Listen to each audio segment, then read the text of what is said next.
اے ایمان کے دعوے دارو،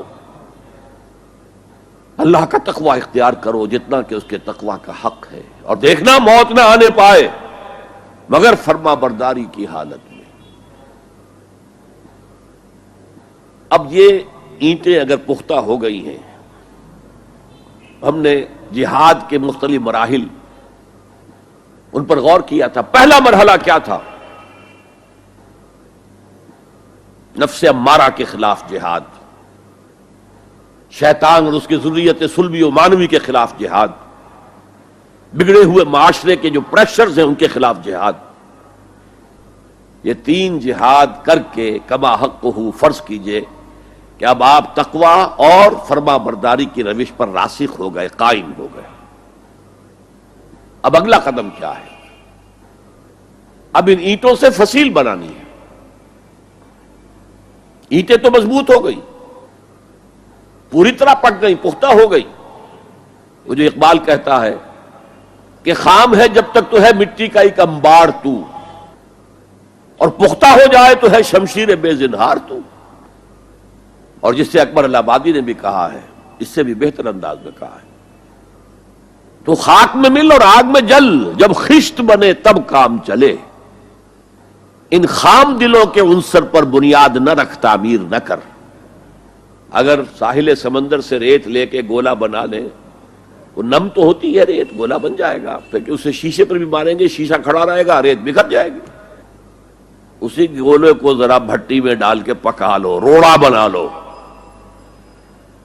تو خاک میں مل اور آگ میں جل، جب خشت بنے، جب اینٹ بنو گے تب کام چلے۔ اب اگر اسے مارو گے تو کوئی نتیجہ تو برآمد ہوگا کہ نہیں؟ تو یہ پختہ افراد کی شخصیت کو پختہ کرنا، جو ہے کہ اجتماعی اس کو نظر انداز کرتی ہے، جیسا کہ میں نے عرض کیا تھا، پہلی منزل تعبیر نہیں کی، دوسری کے اوپر چڑھانا ہو گئے، دوسری ہے نہیں، تیسری جو ہے وہ ہوا کے اندر اس کی تعمیر ہو رہی ہے۔ ہماری بہت سی ناکامیوں کا اصل سبب یہ ہے۔ حضور نے پہلے افراد کو تیار کیا ہے، افراد کے ہاتھوں میں ہے اقوام کی تقدیر، ہر فرد ہے ملت کے مقدر کا ستارہ، اور ہر حیت اجتماعی یا کوئی تنظیم ہو، کوئی جماعت ہو جو اسلام کی سربلندی کے لیے کام کرنا چاہیے، اسے سب سے پہلے پختہ کردار والے افراد تیار کرنے ہوں گے۔ یا ایھا الذین آمنوا اتقوا اللہ حق تقاتہ ولا تموتن الا وانتم مسلمون۔ اب دوسرا نکتہ کیا ہے؟ ان کو جوڑنا ہے، اب اینٹوں کو جوڑنا ہے۔ And for that you need a cement substance۔ پچھلے زمانے میں چونا وغیرہ ہوتا تھا، چونے سے جوڑا جاتا تھا، آج کل سیمنٹ ہے۔ اگر یہ سیمنٹ سبسٹنس مضبوط ہے تو یہ فصیل اور دیوار مضبوط ہے، اگر یہ نہیں ہے تو چاہے اینٹیں پختہ ہوں تب بھی سیلاب کا ریلا آئے گا، بہا کے لے جائے گا۔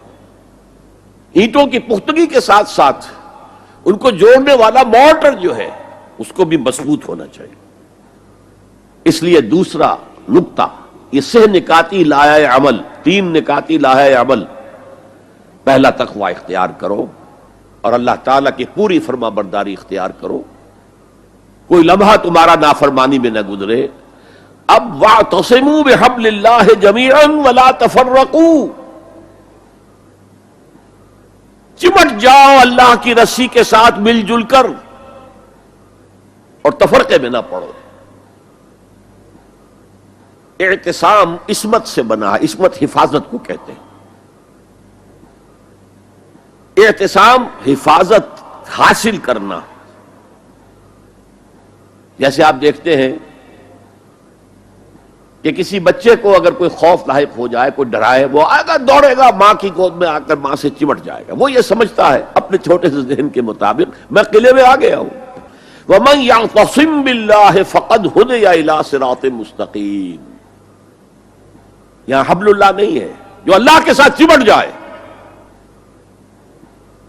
تو اس کی ہدایت تو ہو گئی صراط مستقیم کی طرف، اللہ سے جڑ جاؤ۔ سورہ حج کی آخری آیت کے بھی آخری الفاظ یہی ہیں، وَاعْتَصِمُوا بِاللَّهِ،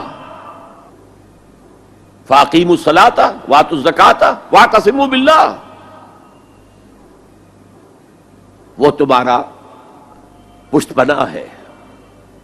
وہ مولاکم فنعم المولا ونعم النصیر، کیا ہی اچھا ہے وہ مولا، پشت پناہ، مددگار، حمایتی، کیا ہی اچھا ہے وہ مدد کرنے والا.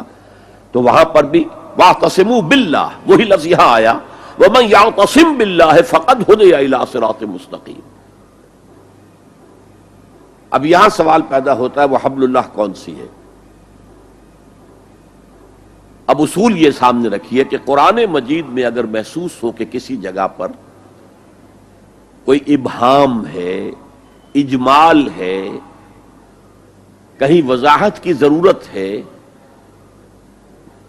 تو یہ حق ہی نہیں فرض ہے محمد الرسول اللہ صلی اللہ علیہ وسلم کا کہ اس کو بیان کریں، واضح کریں، تبیین کریں. انزلنا الیک الذکر لتبین للناس ما نزل الیہم، اے نبی ہم نے آپ کی طرف یہ الذکر اس لیے نازل کیا ہے کہ آپ لوگوں کے لیے واضح کریں وہ شے جو ان کے لیے نازل کی گئی، ان کی طرف بھیجی گئی. آج ایک عظیم ترین فتنہ ہمارے ہاں جو ہے وہ انکار حدیث کا ہے. وہ گویا کہ حضور کو یہ حق ہی دینے کو تیار نہیں کہ قرآن مجید کی آیات کی توضیح کریں، تبیین کریں، جہاں کہیں کوئی سوال پیدا ہو اس کا جواب دیں. لیکن یہ جان لیجئے یہ حضور کا صرف حق نہیں، فرض ہے. وہ اللہ کے رسول نے واضح کیا ہے کہ حبل اللہ کون سی ہے. میں وہ حدیث آپ کو سنا چکا ہوں حضرت علی رضی اللہ تعالی عنہ سے جو مروی ہے نبی اکرم صلی اللہ علیہ وسلم، ترمذی شریف اور دارمی یا بیہقی میں موجود ہے. تو اس میں یہ الفاظ میں ہوا حبل اللہ المتین وہو الذکر الحکیم وہو الصراط المستقیم. حضرت علی فرماتے یہ ہیں کہ میں نے سنا حضور نے ارشاد فرمایا ان قریب ایک بہت بڑا فتنہ رونما ہوگا، انہا ستکون فتنۃ. میں نے سوال کیا مل مخرج منہا یا رسول اللہ، اے اللہ کے رسول فرمائیے اس سے نکلنے کا راستہ کون سا ہوگا، مخرج کون سا ہوگا، ایگزٹ کون سا ہوگا. یا آپ کے ہالز میں جہاں ایگزٹ لکھا ہوا ہوتا ہے سرخ سی بتیوں کے ساتھ، عرب ممالک میں مخرج لکھتے ہیں اس کو، نکلنے کی جگہ، بھاگنے کی جگہ. اگر کہیں دھواں بھر جائے، کہیں آگ لگ جائے تو بھاگو ان روشنیوں کی طرف، ان دروازوں کی طرف، وہ کھل جائیں گے. تو جب حضور نے فرمایا کہ انہا ستکون فتنۃ، تو حضرت علی کہتے میں نے پوچھا بل مخرج منہا یا رسول اللہ، فرمایا کتاب اللہ، فتنوں سے بچانے والی اور فتنوں سے نکالنے والی شے صرف کتاب اللہ ہے. فیہ خبر ما قبلکم ونبأ ما بعدکم وحکم ما بینکم، اس میں تم سے پہلے جو اقوام تھی ان کی خبریں موجود ہیں، تمہارے بعد آنے والی جو چیزیں ہیں ان واقعات کا تذکرہ موجود ہے، اور تمہارے درمیان جو اختلافات بھی رونما ہو سکتے ہیں ان سب کا حل موجود ہے. وَهُوَ حَبْلُ اللَّهِ الْمَتِينُ وَهُوَ الصِّرَاطُ الْمُسْتَقِيمُ وَهُوَ ذِكْرُ اللَّهِ الْحَكِيمُ. اور یہی تو ہے اللہ کی مضبوط رسی، اور یہی تو ہے الذکر. تم نے الذکر نمبر کیا بنا لیے ہیں، کس طرح کے اذکار، سب سے بڑا ذکر الذکر. یوں سمجھیے دی ریممبرنس از قرآن. اور یہی صراط المستقیم ہے جس کی تم ہر نماز کی رکعت میں استدعا کرتے ہو، اہدنا الصراط المستقیم. یہ صراط مستقیم ہے تو صحیح. تو حبل اللہ قرآن ہے.